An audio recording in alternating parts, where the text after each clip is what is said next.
Learning അനറ്റമീസ് ആണ്. അപ്പോൾ നമുക്ക് ബേസിക് ആയിട്ട് എന്താണ് കുറച്ച് EVS പഠിക്കാം അല്ലേ. അപ്പോൾ എല്ലാ മക്കളും ഇതാണ്ട് നമ്മുടെ മാറുന്ന സിലബസും അടിപൊളിയായിട്ട് ഇപ്പോൾ ലൈവ് ക്ലാസ്സിലും ആയിക്കൊള്ളട്ടെ, അതുപോലെ തന്നെ റെക്കോർഡ് സെക്ഷൻസ് ആയിക്കൊള്ളട്ടെ, എല്ലാം നിങ്ങൾ നല്ല രീതിയിൽ പാർട്ടിസിപ്പേറ്റ് ചെയ്യുന്നുണ്ട്. ഇനി വരാൻ പോകുന്ന ഓണപരീക്ഷയ്ക്ക് എല്ലാവിധ തയ്യാറെടുപ്പുകളും നിങ്ങൾ എടുക്കുന്നുണ്ട് അല്ലേ.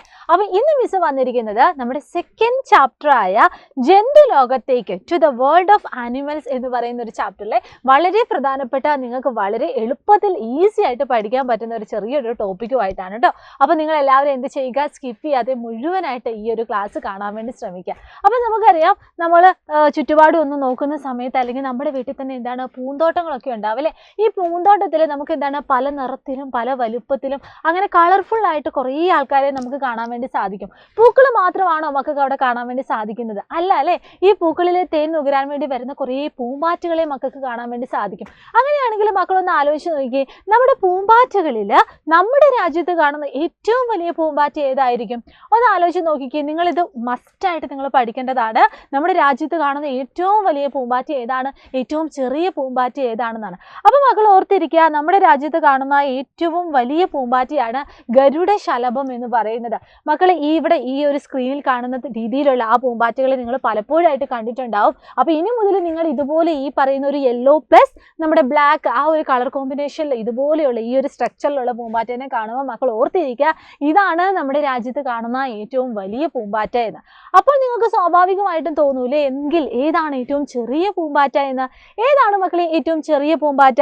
നമ്മുടെ രാജ്യത്ത് കാണുന്ന ഏറ്റവും ചെറിയ പൂമ്പാറ്റയാണ് രത്നനീലി എന്നറിയപ്പെടുന്ന നിങ്ങൾ ഇവിടെ കാണുന്ന ഈ ഒരു ടൈപ്പിലുള്ള പൂമ്പാറ്റ. അപ്പം മക്കൾ മസ്റ്റായിട്ട് പഠിച്ചു വെക്കുക. ഏറ്റവും വലിയ പൂമ്പാറ്റ എന്ന് പറഞ്ഞാൽ ഏതാണ്? ഗരുഡശലഭമാണ്.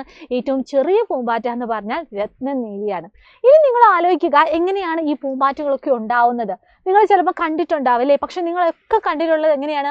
എന്തോ ഒരു സാധനം ഇങ്ങനെ നമ്മുടെ കൊമ്പിൻ്റെ ഉള്ളിൽ നിന്ന് ഒരു സാധനം ഇങ്ങനെ തൂങ്ങിക്കിടക്കും, അതിൻ്റെ ഉള്ളിൽ നിന്നായിരിക്കും പൂമ്പാറ്റകളൊക്കെ പുറത്തേക്ക് വരുന്നത്. അങ്ങനെയായിരിക്കും ചിലപ്പോൾ മക്കൾ കണ്ടിട്ടുള്ളത്. പക്ഷെ നിങ്ങളെ അവിടെ സർപ്രൈസ് ആക്കുന്ന ഒരു ഘടകമുണ്ട്.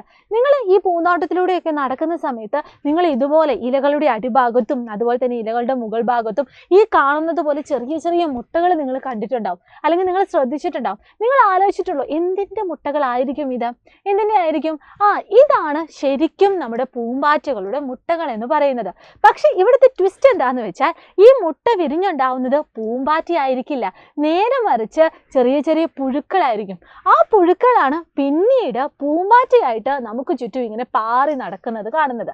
അങ്ങനെയാണെങ്കിൽ എങ്ങനെയാണ് ഒരു മുട്ട വിരിഞ്ഞ് പൂമ്പാറ്റ ഉണ്ടാവുന്നത്? അതിൻ്റെ ആ ജീവിത ഘട്ടങ്ങളും കൂടി എന്താണ് നമുക്ക് ഇന്നത്തെ ഈ ക്ലാസ്സിൽ ഒന്ന് പഠിക്കാം. ഇവിടെ നിങ്ങൾ പഠിക്കേണ്ട ഒരു കാര്യം എന്താണെന്ന് വെച്ചാൽ, ഒരു പൂമ്പാറ്റ മുട്ടയിട്ടിട്ട് ആ മുട്ട വിരിഞ്ഞ് ആദ്യം പുറത്തു വരുന്നത് ഇവിടെ കാണുന്നത് പോലെ പുഴുവിനെ പോലെ കാണുന്ന ഒരു ആളാണ്. അതിനെയാണ് നമ്മൾ വിളിക്കുന്നത് ക്യാറ്റർ പില്ലർ, അല്ലെങ്കിൽ നമ്മൾ ലാർവ എന്നും നമ്മൾ വിളിക്കും. ഇത് നിങ്ങൾ ആദ്യം ഓർത്തു വെക്കാം. അപ്പോൾ ഏറ്റവും ആദ്യത്തെ സ്റ്റേജ് എന്താണ്? എഗ് സ്റ്റേജ് ആണ്. അതായത് മുട്ടയിടുകയാണ് ചെയ്യുന്നത്. ഇലകളുടെ അടിഭാഗത്താണ് സാധാരണ രീതിയിൽ മുട്ടയിടുന്നത്. ആ മുട്ട വിരിഞ്ഞുണ്ടാവുന്നത് ആരാണ്? പുഴുവിനെ പോലെ നമുക്ക് കാണുന്ന ലാർവ എന്ന് പറയുന്ന ക്യാറ്റർ പില്ലർ എന്ന് പറയുന്ന ഈ ഒരു ആളാണ്. പിന്നീട് എന്താ സംഭവിക്കുന്നത്? ആ പുഴു എന്ത് ചെയ്യും? അത് വന്നിട്ട് നിൽക്കുന്ന അല്ലെങ്കിൽ ആ ഒരു ഇലയൊക്കെ തിന്ന് ഈ കാണുന്നത് പോലെ ഒരു ചെറിയ കൂടുണ്ടാക്കും. അതായത് എവിടെയാണോ ആ പുഴു ഉള്ളത്, ആ പുഴു ആ ഇലയെല്ലാം കൂടി ചെറുതായിട്ട് പയ്യെ പയ്യെ തിന്ന് തീർത്തിട്ട് കുറച്ച് കഴിയുമ്പോഴേക്കും പിന്നെ നമുക്ക് പുഴുവിനെ കാണാൻ പറ്റില്ല. പുഴു എന്തായിട്ട് മാറും? ഇതാ ഈ ഒരു സ്റ്റേജിലേക്ക് പുഴു എന്താണ് മാറുന്നതായിട്ട് നമുക്ക് കാണാൻ വേണ്ടി പറ്റും. ഇതിനെ നമ്മൾ വിളിക്കുന്ന പേരാണ് പ്യൂപ്പ സ്റ്റേജ് എന്നുള്ളത്. അപ്പം നിങ്ങൾ ഓർത്തിരിക്കുക, ആദ്യം മുട്ടയായിരുന്നു, പിന്നീട് എന്നതാണ് ലാർവ സ്റ്റേജിലേക്ക് മാറി, പിന്നീട് എന്തായിട്ട് മാറി? പ്യൂപ്പ സ്റ്റേജിലേക്ക് മാറി. അപ്പോൾ ഈ പ്യൂപ്പയിനെ നിങ്ങൾ ആദ്യം കാണുമ്പോൾ എന്താണ്, നിങ്ങൾക്ക് ഈ ചിത്രത്തിൽ കാണുന്നത് പോലെ നല്ല ഡാർക്ക് ആയിട്ടുള്ള ഒരു പച്ച കളറായിരിക്കും. പക്ഷെ ദിവസങ്ങൾ കഴിയും തോറും എന്താണ്, ഇതിൻ്റെ ഉള്ളിൽ ഒളിഞ്ഞിരിക്കുന്ന നമ്മുടെ പൂമ്പാറ്റേനെ നമുക്ക് വിസിബിൾ ആയിട്ട് വരും. അപ്പോൾ ഇതിൻ്റെ ഉള്ളിൽ ഒളിഞ്ഞിരിക്കുന്ന പൂമ്പാറ്റേൻ്റെ കളറൊക്കെ എന്താണ്, നമുക്ക് പുറമേ നിന്ന് നോക്കിയാൽ നമുക്ക് ഐഡൻറ്റിഫൈ ചെയ്യാൻ വേണ്ടി പറ്റും. അങ്ങനെ കുറച്ച് ദിവസങ്ങൾ കഴിയുമ്പോഴേക്കും നമ്മുടെ പ്യൂപ്പ അതിൻ്റെ ആ ഒരു തോടൊക്കെ പൊട്ടിച്ചിട്ട് നമ്മുടെ ചെറിയ പൂമ്പാറ്റ ഇതാ പുറത്തേക്ക് വരുന്നതായിട്ട് നിങ്ങൾക്ക് കാണാൻ വേണ്ടി പറ്റും. പിന്നീട് എന്താണ്, നമ്മൾ കാണുന്നത് പോലെ അത്യാവശ്യം വലിയ പൂമ്പാറ്റയായിട്ട് അത് മാറുകയാണ് ചെയ്യുന്നത്. അപ്പോൾ ഈ 4 സ്റ്റേജ് മക്കൾ ഓർത്തിരിക്കുക. ആദ്യം എന്താണ്? എഗ് സ്റ്റേജ് ആണ്. അതിനുശേഷം ക്യാറ്റർ പില്ലർ അല്ലെങ്കിൽ ലാർവ സ്റ്റേജിലേക്ക് മാറിയിട്ടുണ്ട്. അതിനുശേഷമാണ് പ്യൂപ്പ സ്റ്റേജിലേക്ക് മാറുന്നത്. അതിനുശേഷമാണ് നമ്മൾ കാണുന്ന ഇങ്ങനെ പാറി പറന്ന് നടക്കുന്ന പൂമ്പാറ്റയായിട്ട് നമുക്ക് കാണുന്നത്. ഇവിടെ ഇപ്പം നിങ്ങൾ തോന്നൂലേ, നമ്മുടെ ചുറ്റും കാണുന്ന പൂമ്പാറ്റകളെല്ലാം ഒരുപോലെയാണോ? അല്ല, പലതിനും പല വലുപ്പവും പല നിറവും ഒക്കെ ഉള്ളത്. അതുകൊണ്ട് തന്നെ ഈ ഓരോ പൂമ്പാറ്റകളും ഈ പുഴു രൂപത്തിൽ കാണുന്നതും എന്താണ്, വ്യത്യസ്തങ്ങളാണ്.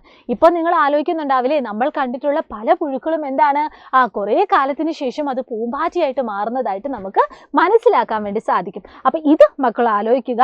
ഇതാണ് നമ്മുടെ പ്യൂപ്പ സ്റ്റേജ് എന്ന് പറയുന്നത്. ആദ്യം എന്തായിരുന്നു, ഒരു നല്ല അത്യാവശ്യം ഒരു എന്താ പറയുക, ഒരു ഗ്രീനിഷ് കളറായിരുന്നു.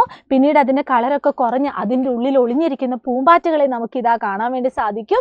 പിന്നെ ആ ഒരു പ്യൂപ്പേൻ്റെ ആ തോടൊക്കെ പൊളിഞ്ഞു മാറ്റിയിട്ട് ഇതാ നമ്മുടെ പൂമ്പാറ്റക്കുഞ്ഞ് ഇതാ പുറത്തേക്ക് വരുന്നു. ഇതാ മുഴുവനായിട്ട് നമ്മുടെ പൂമ്പാറ്റക്കുഞ്ഞ് ഇതാ പുറത്തേക്ക് വന്നു. പിന്നെ ഇതാണ്ട് ഒരു അഡൾട്ട് ബട്ടർഫ്ലൈ ആയിട്ട് അതിങ്ങനെ പറന്നു പോകുന്നതായിട്ട് നമുക്ക് കാണാൻ വേണ്ടി പറ്റും. അപ്പം നമ്മൾ എന്താ പഠിച്ചത്, ഏറ്റവും വലിയ പൂമ്പാറ്റ, ഏറ്റവും ചെറിയ പൂമ്പാറ്റ, പൂമ്പാറ്റയുടെ ജീവിതഘട്ടങ്ങൾ ഒക്കെ നമ്മൾ എന്താണ് വളരെ കുറഞ്ഞ സമയം കൊണ്ട് നമ്മൾ ഡീറ്റെയിൽ ആയിട്ട് പഠിച്ചിട്ടുണ്ട്. ഇത് മാത്രമല്ല നമ്മുടെ ഈ ഒരു ചാപ്റ്ററിലുള്ളത് ധാരാളം കുറേ കാര്യങ്ങൾ നിങ്ങൾക്ക് ഇതിനു മുമ്പ് നമുക്ക് ഈ ഒരു ക്ലാസ്സിലൂടെ നമുക്ക് പറഞ്ഞു പോകേണ്ടതുണ്ട്. അപ്പം അതുമായിട്ടൊക്കെ റിലേറ്റ് ചെയ്ത് ചെറിയ ചെറിയ വീഡിയോസ് ഒക്കെ ആയിട്ട് നമുക്കിനി അടുത്ത ദിവസം വീണ്ടും കാണാം. അപ്പം എല്ലാവർക്കും all the very best and thank you so much. Bye bye.